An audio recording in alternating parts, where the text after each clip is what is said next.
let's talk about the stages of play.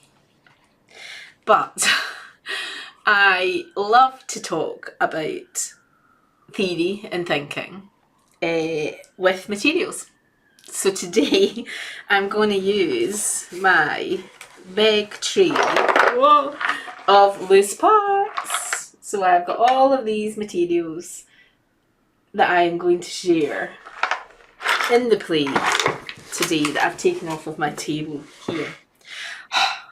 And I'm so excited to do it and to talk about the stages of play. So why do we even need to, and lots of people maybe don't agree with them or use them anymore, but I absolutely believe that I see them all the time. I see them in the play all of the time. And so I think it's a good thing to just, I'm not saying I work through the stages of play, or you should do that, but I think being aware of the stages that children go through when they're playing and engaging with materials and in our spaces and places is helpful. And so if we were to look at the traditional kind of thinking that I wrote about, in fact, in my first book, I maybe wouldn't write about it the way that I wrote about it then, because it was years and years ago, but I did write about it. And so there is the first stage that people kind of refer to in the textbooks and in the research is unoccupied play. Now, I don't believe that if we have a brain that we're ever really unoccupied. Our thinking is always switched on, or often we could be daydreaming, but we're still thinking. And so unoccupied play is a funny terminology. Does it mean that we're still physically, so we're not going through the physicalness of play, but it might be that we are cognitively engaged in play because we're planning it, or we're remembering it, we're thinking about what we might do and what possibilities might there be here. So if you change your loose part materials on a regular basis, which I hope you do, and sometimes you present them not on a tray but in separate bags, so all of my loose parts live in a bag. And so they can be presented in a basket in the bags, or we can have just two bags out, so two possibilities, or we can have endless possibilities here. I must pause for a minute and highlight. So Simon Nicholson, loose part play, where does the theory come from? Simon Nicholson, I believe, was an architect in New York or in America somewhere, and he was on a construction site and he was watching out of the windows and seeing all of the scrap materials being put into skips and put to landfill, and he thought, well, that is not sustainable, that is not fair on the planet, and we should be doing something with these materials. And that is what he decided to create the idea of loose parts around. And so, but they become something of a beast, I think, in early years certainly, and early primary, and I think sometimes can be overwhelming. I love loose part play, but it's not the answer to everything. And I was horrified recently when a manager said that the children weren't playing in the home corner, so he's just changed it into more loose parts. You know, the home corner should be there. Oh, and why are they not? Instead of saying why are they not playing in the home corner, i.e. nobody's modelling and demonstrating, or it's not exciting, or it's not interesting enough to compete with the loose parts. That's like saying, well, let's plonk them in front of a television because they're more interested in what's on the telly than they are in the play. Madness. Anyway, back to our stages of play. So unoccupied play could be seen as daydreaming or physically not engaged in play, but there's something happening in their head. So I think they're still playing. Then comes solitary play in the way that people describe it. And then comes looking on play, or watching and observing other people playing and learning from that, and we do massively. And then comes parallel. I'm playing alongside.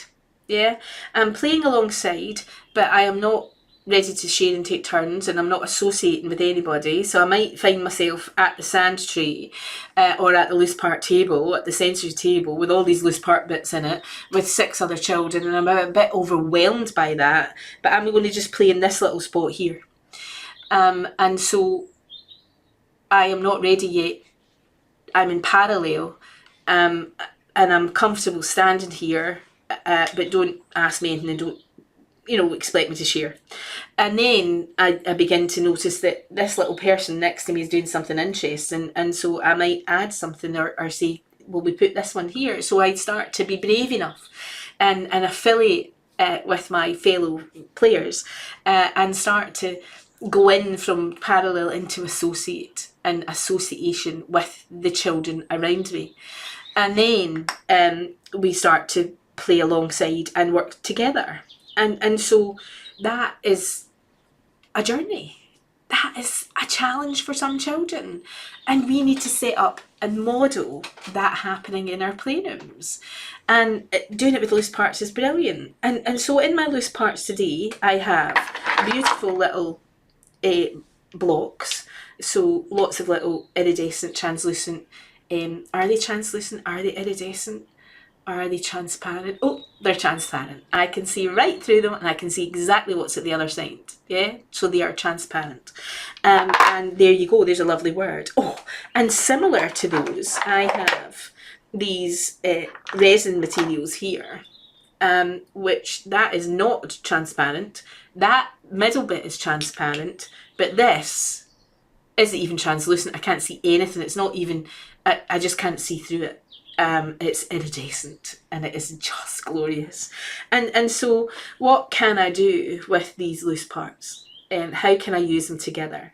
How similar are they? And then I've just noticed in another little compartment here, I have these resin dominoes that I have. But not only do I have resin dominoes, I have got different kinds of dominoes. So I can match and then I have these ordinary dominoes, which are similar, but they're not of the same material, they're wooden ones, yeah, that I can do. But then I've also got triangular ones. And so those two go together. Is that 5 and 5? Yeah, but that white one, so I might need to, hang on, no, how can I do this? Let me just do that. Whoa, so I can do those two together and they're not then together, because if I did that, that's not right. Because it's not going together with the yellow. Oh, so they're a bit tricky.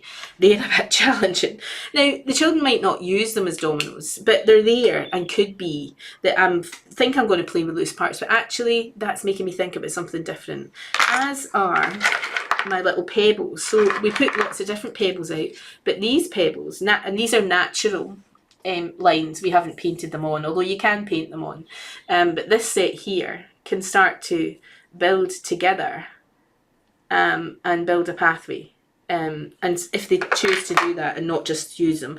So there's levels of challenge here in sharing, taking turns, and eventually we'll go on to cooperation and complex cooperation. What else we've got here is we've got these beautiful buttons, jeweled buttons. And are they all different? Is that one the same as that one? No, it's different. Is this one the same? No, that one's different. Is there any two the same? Can I find a... Yeah, found a pair! Yeah, found a pair! Is there another two the same? Can I find another two? Is this one the same as this one? No, very different. So there's lots of thinking going on, and my friends will join in and we'll cooperate and we'll put all of the jeweled buttons out in a line and we'll try and find something the same as each other.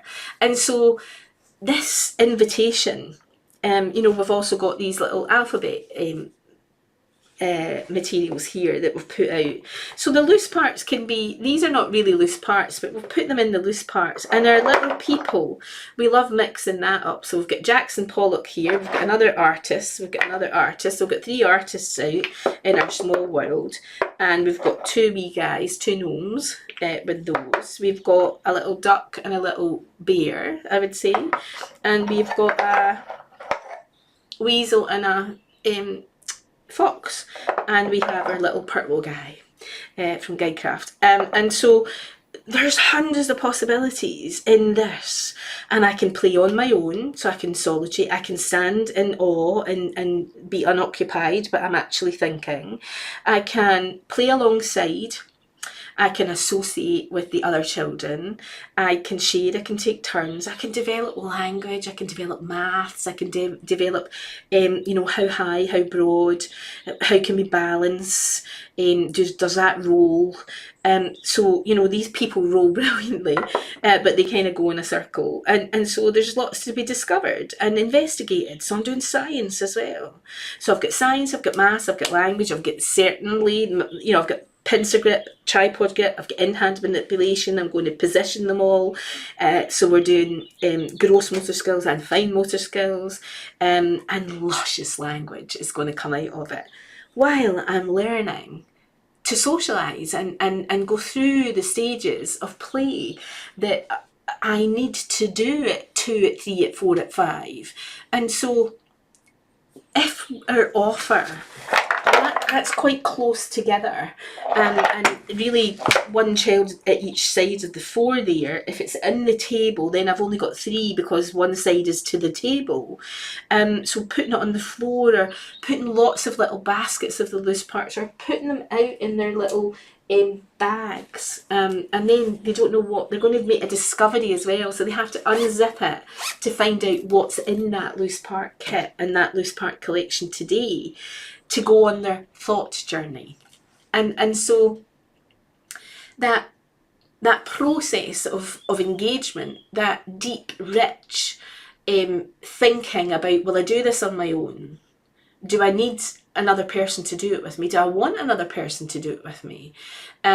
Will I gather some of my friends together and say, let's build with the dominoes and the resin parts and the bricks? What kind of house can we build, Jackson Pollock?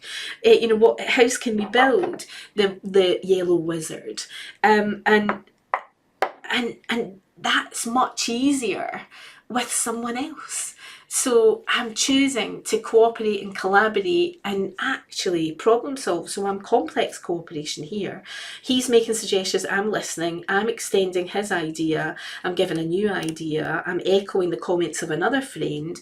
So all of this critical thinking is oozing out of the play because you have invited me to go through the stages of play, the stages of socialisation and engaging with my little tribe of players. So it's time to think about loose parts, I think, in a slightly different way.